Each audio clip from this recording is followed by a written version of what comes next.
예수님을 제외하고 성경에서 최고 인물을 말해보라면 구약 성경에서는 모세, 그리고 신약 성경에서는 사도 바울이라고 말씀드릴 수 있습니다. 로마 가톨릭에서는 베드로가 최고 인물이라고 하겠지만 그 복음 전도에 기여한 정도를 생각하면, 그리고 신약 성경에 기록된 말씀의 분량을 생각하면 신약 성경 최고 인물은 사도 바울이라고 생각됩니다. 또 유대 울타리를 넘어서 온 세상을 향해 적극적으로 복음을 전했다는 점에서 사도 바울을 따를 사람이 없는 것입니다. 그런데 사도 바울은 사람들로부터 인정받지 못할 때가 많았습니다. 예수님이 12사도와 비교할 때, 또 다른 전도자들과 비교할 때 사도 바울에게 여러 가지 약점이 있었습니다. 우선 사도 바울은 인물이 좋은 편은 아닙니다. 모세는 인물이 훌륭했다 하는데 사도 바울은 외모가 좋은 편은 아니었습니다. 어느 시대에 그렸는지 정확히 알 수 없지만 그 사도 바울을 그린 그림들을 보면 키는 좀 작은 듯하고 머리는 많이 벗어진 대머리고 코는 좀 납작한 편입니다. 그 외모로는 내세울 것이 없다는 말씀입니다. 그리고 사도 바울은 기독교를 열심히 박해했던 어두운 과거를 지니고 있습니다. 회심하기 전에 그는 유대 율법 전문가로서 젊은 율법학자였습니다. 그때 그가 얼마나 열심히 기독교인들을 박해했는지 그 회심 후에 기독교인들은 그의 회심을 쉽게 믿으려고 하지 않았습니다. 기독교인들은 그를 받아들여 하지 않았고 유대교 사람들은 그가 배신했다고 해서 붙잡아 죽이려 했고, 그래서 사도 바울은 한동안 아무 일도 할 수가 없었습니다. 하나님의 종 모세는 설교를 잘 못했다고 합니다. 출애굽기 4장 10절은 이렇게 전하고 있습니다. 모세가 여호와께 아뢰되 주여 나는 본래 말을 잘하지 못하는 자니이다. 나는 입이 뻣뻣하고 입이 둔한 자니이다. 저는 본래 말을 잘하지 못하는 사람입니다. 저는 입이 뻣뻣하고 입이 둔한 자입니다. 모세 자신이 그렇게 말하고 있습니다. 구약 성경 최고 인물인 모세는 설교를 잘 못하는 사람입니다. 신약 성경 최고 인물인 사도 바울도 설교를 잘 못했던 것으로 보입니다. 지혜나 지식이 부족한 게 아니라 음성이나 제스처나 웅변술이 부족했던 겁니다. 고린도후서 11장 6절을 통해서 사도 바울이 이렇게 말합니다. 내가 비록 말에는 부족하나, 내가 말에는 부족하나, 그렇게 사도 바울은 부족한 걸 인정하고 있습니다. 그러니까 사도 바울은 외모는 그저 그랬고 기독교 박해자로서 어두운 과거를 지녔고 웅변이나 설교는 잘 못하는 편입니다. 그러니까 훌륭한 하나님의 종으로 인정받기에는 약점을 꽤 많이 지니고 있는 셈입니다. 그런 약점들 외에 치명적인 약점이 있었는데 갈라디아서 4장 14절을 통해서 사도 바울이 이렇게 말합니다. 너희를 시험하는 것이 내 육체에 있으되 성도들을 시험하게 만드는 것이 사도 바울의 육체에 있었다고 합니다. 그의 몸에 어떤 병이 있는데 성도들로 하여금 시험에 들게 만들 만한 심각한 병이 있다는 겁니다. 하나님의 종이라는 사람이 어찌 저런 병을 앓고 있는 것인가, 그렇게 생각될 만한 병이 사도 바울에게 있었다는 말씀입니다. 그 병이 어떤 병인지 어떤 학자들은 그 병이 열병이었을 거라고 합니다. 또 어떤 사람들은 심각한 안질이 있었을 거라고 주장합니다. 그런데 이런 주장을 하는 사람도 있습니다. 여러 가지를 생각해서 추측하건대 그 병은 간질이 아니었을까? 간질과 같은 병을 앓으면서 나는 하나님의 종이라 말하긴 어려웠을 테니까 그 병은 간질이었을 거다, 그렇게 주장합니다. 그런 병들 중에 사도 바울이 어떤 병을 앓았는지 정확하게 판단하기는 어렵습니다. 어쨌든 간에 사도 바울에게 많은 어려움이 있었습니다. 그를 반대하는 사람이 그 약점을 지적하면서 공격하려 했다면 얼마든지 가능했다는 말씀입니다. 그런데 사도 바울에겐 대단한 장점들도 있습니다. 우선 그는 유대 최고의 율법학자 가말리엘 밑에서 공부한 젊은 학자로서 유대의 미래를 걸머질 만한 유망한 젊은이였습니다. 유대 율법주의 중심에 서 있던 젊은 학자가 사도 바울입니다. 학문적 능력이 뛰어났기 때문에 회심 이후에 그는 로마서를 비롯한 많은 말씀을 기록해서 성경에 남겼습니다. 대단한 학자면서도 강한 실천적 성격을 지니고 있습니다. 유대 민족과 율법에 저해가 되는 문제가 있다면 그 해결을 위해서 최선을 다하려고 합니다. 그런 맥락에서 그는 기독교 박해에도 최선을 다했던 겁니다. 강력한 율법주의자였을 때 그는 기독교 복음에 대해서는 최악의 박해자였습니다. 그런 사도 바울이 회심 과정에서 쓰러져서 눈이 멀었을 때, 약하게 되었을 때 그는 가장 중요한 인물로 거듭나고 있었습니다. 그가 강했을 때 그는 주님을 핍박하는 자였는데 쓰러져 약해지면서부터 그는 주님과 복음을 위해서 소중한 사람이 되기 시작했다는 말씀입니다. 자, 그런데 오늘 본문 말씀 고린도후서 12장 말씀에서 사도 바울은 자기 변명 비슷한 이야기를 하고 있습니다. 그 당시 고린도에서 활동하던 전도자들은 여러모로 훌륭합니다. 전도자들의 경력이나 공적인 직함도 훌륭하게 보였습니다. 그런 전도자들과 비교할 때 사도 바울에게 약점이 많은 듯합니다. 그래서 사도 바울을 공격하는 사람들이 있었습니다. 예루살렘에서 온 전도자들 중에는 그를 의심하는 사람들이 있었고, 그리고 바울에게는 성도들로 하여금 시험에 들게 할 만한 병도 있는 것 같은데 그런 사람을 주님의 종이라고 믿고 따라야 하는 것인가? 사도 바울을 공격하는 사람들은 다분히 세속적인 가치관을 내세우고 있습니다.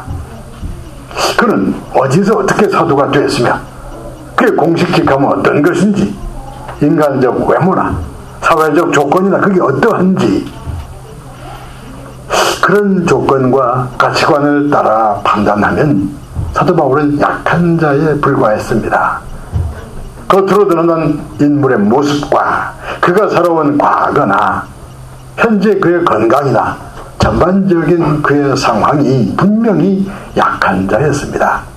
그런데 약한 자의 그 약점이 주님을 위해서 강하게 쓰임을 받을 수 있다고 사도 바울은 강력하게 주장합니다. 그가 주장하는 말씀의 핵심은 이 한 문장 안에 들어있습니다. 내가 약할 때 주님은 강하시다는 겁니다. 내가 약할 때 나는 주님을 의지할 수밖에 없고, 그래서 내가 약할 때 주님은 강하게 나타나십니다. 반대로 내가 강하면 강한 나에 가려서 주님께서는 잘 나타나시지 못하십니다. 내가 약한 그때에 주님은 강하십니다. 내가 가난할 때 주님은 풍성하게 나타나실 것이요, 내가 풍성해서 교만하면 주님은 잘 보이지 않게 될 겁니다. 당시에 많은 전도자들은 놀라운 신비 체험을 자랑했고 육신과 영적 축복을 강조했습니다. 많은 전도자들은 말씀을 전하면서 신비하고 놀라운 체험을 강조합니다. 예수 믿으면 병이 나을 것이요 육적으로 영적으로 강건해진다고 외칩니다. 예수 믿으면 당연히 물질 축복을 받을 것이라고 가르칩니다. 그 가르침을 따라서 열심히 기도하고 응답을 받는 과정에서 성도들은 강건해지고 풍성해졌습니다. 그런데 그렇게 강건하고 풍성해지는 동안에 고난과 슬픔의 십자가는 점차 희미해져 갑니다. 그래도 입술로는 예수와 십자가를 외치는데 실제로 그들은 예수님의 십자가와는 반대쪽으로 가게 되는 겁니다. 이제 죄악에 대한 두려움이나 죄사함에 대한 감격이나 회개나 거듭남 같은 그런 말은 잘 들리지 않게 됐습니다. 외적인 삶은 그런대로 풍성하게 됐는데 고난과 십자가의 복음은 점차 희미해지고 말았습니다. 그래서 사도 바울은 고린도 교회 성도들에게 이 말씀을 전하는 겁니다. 내가 약할 때 나의 주님은 강하심이라. 내가 약할 때 그는 강하십니다.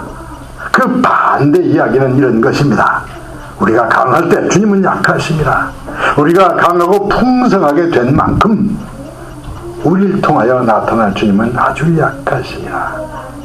강하고 부유한 그런 인격과 삶을 통해서는 예수님과 십자가가 나타나기가 어렵다는 말씀입니다. 사도 바울은 자신의 신비 체험에 대해서 이렇게 전하고 있습니다. 예전에 회심 당시에 사도 바울은 하나님께 이끌려서 셋째 하늘에 올라갔다고 합니다. 그리고 낙원에 이끌려 들어갔다고 합니다. 하나님께로 아주 가까이 이끌려갔다는 말씀입니다. 그런데 사도 바울은 그 놀라운 체험에 대해서는 별로 내세우려 하지 않습니다. 그는 주로 그리스도의 고난, 십자가 죽음, 우리의 죄, 회개, 새롭게 거듭남, 그런 방향에서 말씀을 전했던 겁니다. 그래도 가끔은 놀랍고 신비한 말씀을 전하는 게 괜찮을 듯한데 왜 십자가 같은 말씀만 고집하는가? 그렇게 고생만 하고 싶은 것인가 하면 그렇지는 않을 겁니다. 그렇다면 주로 십자가에 관련된 말씀만 전하는 이유가 뭐냐? 그 질문에 대한 결정적인 대답이 고린도후서 12장 10절 말씀에 이렇게 나타나고 있습니다. 그러므로 내가 그리스도를 위하여 약한 것들과 능욕과 궁핍과 박해와 곤고를 기뻐하느니 이는 내가 약한 그때에 강함이니라. 내가 약한 그때에 그는 강함이라. 내가 약하여 신음할 때 주님께서 나에게 가까이 오시니라. 내가 고난당할 때 십자가의 그리스도께서 나에게 가까이 다가오시며 그런 도우심을 체험한 그리스도인은 지금 고난당하는 약한 이웃에게 가까이 다가가는 그런 고난과 약함의 연결고리를 통해서 하나님의 사랑은 온 세상에 전파되어 갑니다. 그러니까 내가 약할 때 그는 강하심이라. 내가 약할 때 나를 도우시는 주님의 손길은 강하게 나타난다는 말씀은 우리 그리스도인들이 살아갈 삶의 방식이 되는 셈입니다. 우리 한국교회는, 우리 한국사회는 짧은 기간 동안에 부흥성장한 것으로 온 세상에 알려져 있습니다. 그게 우리 자랑이었습니다. 한국교회나 한국사회나 그 점에서는 마찬가지입니다. 우린 짧은 기간 동안에 강해졌다는 그 점을 온 세상에 알리며 살아왔습니다. 그러다가 우리는 최근에 와서 갑자기 우리 모두를 쓰러뜨릴 만한 어려움을 만나기 시작했습니다. 그렇게 부흥성장하던 교회들은 부끄럽게도 약하게 갑자기 변하고 말았습니다. 커다란 배가 거꾸로 뒤집혀 침몰하는 바람에 많은 생명이 그 안에 꼼짝 못한 채로 희생되고 말았습니다. 그렇게 강하게 보이던 지도자들이 지금은 백성들의 눈치를 살피는 약한 자리로 내려와야 하였습니다. 우리가 약할 때 주님은 강하신 게 아니라 우리가 강할 때 주님은 약하신 그런 체험을 하고 있는 것이 현재의 우리 교회 한국사회가 아닌가 생각됩니다. 강한 자들의 강한 것들이 주님의 손길로 인해서 갑자기 약해져 가는 게 아닌가 생각됩니다. 그렇다면 우리가 어떻게 할 것인가? 우리는 스스로 약해지는, 스스로 내려서는 방향과 그 길을 찾아야 할 겁니다. 가진 자는 안 가진 자처럼 겸손해질 것이요, 강한 자는 약한 자의 입장에 서려고 애써야 할 것이요, 강하고 부한 자들끼리 힘을 모아서 더 강해지려던 그런 삶은 스스로 포기하고 약한 자들의 모임을 찾아 나서야 할 겁니다. 주님을 닮아서, 사도 바울을 닮아서 약한 자들이 살아가는 낮은 곳을 찾아 나서야 할 겁니다. 그리 멀지 않은 곳에서, 무심코 지나쳐오던 그런 곳에서 여러분들께서는 얼마든지 스스로 약해질 수 있을 겁니다.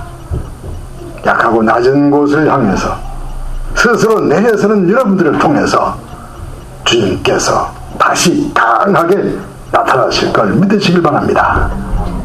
자신의 생각과 자존심 같은 것들을 일단 내려놓고 약한 곳을 바라보고 또 내려서는 동안에 주님께서 강하게 나타나시기를 예수님의 이름으로 축원합니다. 기도하겠습니다.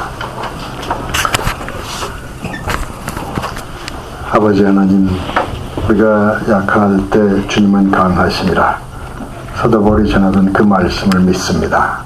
또한 우리를 통해서 실천되며 열매 맺게 되기를 바랍니다. 우리 주 예수 그리스도 이름으로 기도하옵나이다. 아멘.